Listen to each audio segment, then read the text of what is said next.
Hey, it's Al with Ballista. We're back. We're getting ready to start doing a whole new series of lessons just for you. We want to make sure that you're ready to take on the next challenge with your business. Now, today I want to take a few moments to really talk about what makes up a business. A lot of people don't understand or don't realize that no matter what industry you're in, what kind of business you're doing, business is business is business is business. And it really breaks down to 4 different factors that you're looking at when you're in business. Now, the first one is lead generation. Now, leads, obviously, simply breaks down to who will be your customers, who are your prospects, who can you reach out to that wants or needs your product. Now, the second part of that is conversion. Now, your conversion is how many of those leads become customers. How many of those people that you get to talk to you choose to buy from you? Seems simple enough, right? Now, the third part is your margin. Margin is a bit more complicated. So when it comes to margin, you really got to break it down into a lot of different factors. What kind of R&D did you do? What was the expense involved with your R&D, for example, is one part that really a lot of people don't put into their margin fixture. But also things like your rent and your electric bill, your employee costs, all of that goes into margin. The fourth part is repeat business. Now, repeat business is important for one simple reason. When people choose to come back to you, that's one less person you need to go find to get to do business with you so that you can continue earning the revenue and the profits that you want to earn. Now, at the end of the day, while these are the 4 parts of any business, each of these really breaks down into something different. For example, leads. Leads is all about your marketing. What is your marketing plan? How are you going to convince people to come talk to you? Contrary to popular belief, marketing is not about sales.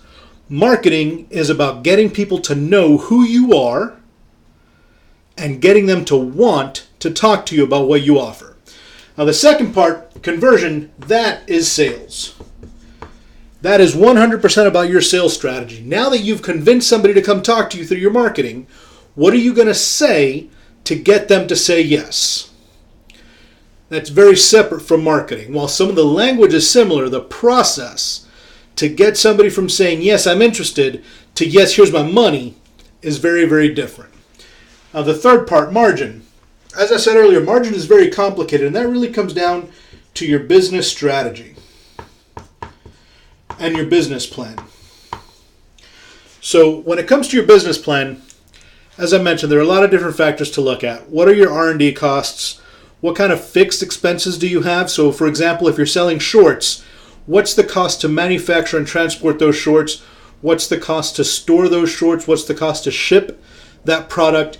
All of that goes into figuring out what your margin expense is going to be and having a good understanding of what your margin is, both your fixed margin. So let's say for a pair of shorts, I know that it costs me $13 from manufacture to shipping to my customer. So if I price it at $20, my fixed margin is $7. But then when I look at what my employee costs are, what my variable expenses like my rent, my electric bill, my water bill, things like that, then I have a much better idea of what my total margin will be, which can be very different from my fixed margin. Then the final part, your repeat customers, really comes down to one thing, and that's customer service. This is the part where a lot of companies really miss. They don't have a customer service strategy. They don't have a plan on how to treat customers to make sure that those customers come back. Now, we've all heard those stories, right? We've all had Cox Communications or Adelphia Cable or some other communications company that offers these amazing deals for brand new customers and ups the price and lowers the quality of service, or it seems that way at least, to the consumer who already has their plan. That's really a lack of customer service planning. So in your business, you want to make sure that you have the right level of customer service to make sure that your customer wants to come back, preventing the cost of these to appear.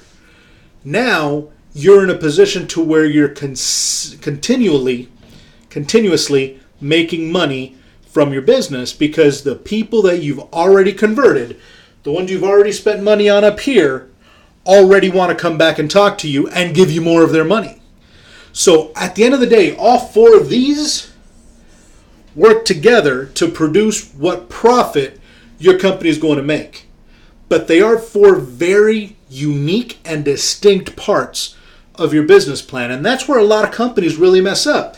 They think the marketing is going to get sales, or they have a sales plan, but they don't know how to market it to get people to come talk to them. Or what I've seen a lot of is this right here. Individuals know what their product is. They love designing clothes, for example, but they don't know how to make the business of designing clothes. They don't know how to run it. They don't understand how to do the finances behind it. They don't understand how to structure the business properly.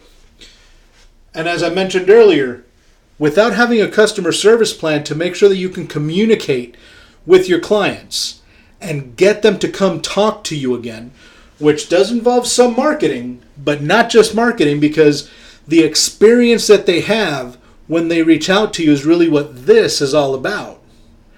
So having a distinct plan for each of these four areas is what's really going to drive your business forward.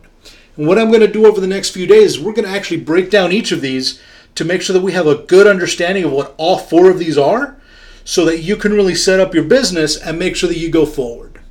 Now, in my day job here at Ballista, what we do is we take a holistic approach at helping companies figure out how these four are really interlinked within their business, figuring out where the gaps are and then filling those gaps.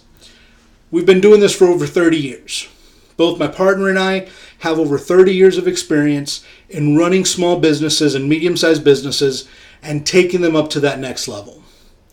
Whether it's taking a mom-and-pop company that's earning $100,000 a year in revenue and driving that up to where now they're earning over $1 million, or taking that $1 million producer and taking them over $5 million, understanding how these four factors play together is what's going to help do that. So come back, take a look at what we have to say over the next few weeks, figure out what gaps are missing in your business, and if we can help you, be sure to give us a call. The link to our website is right down here. Go ahead and give us a call. We'll be glad to help you out.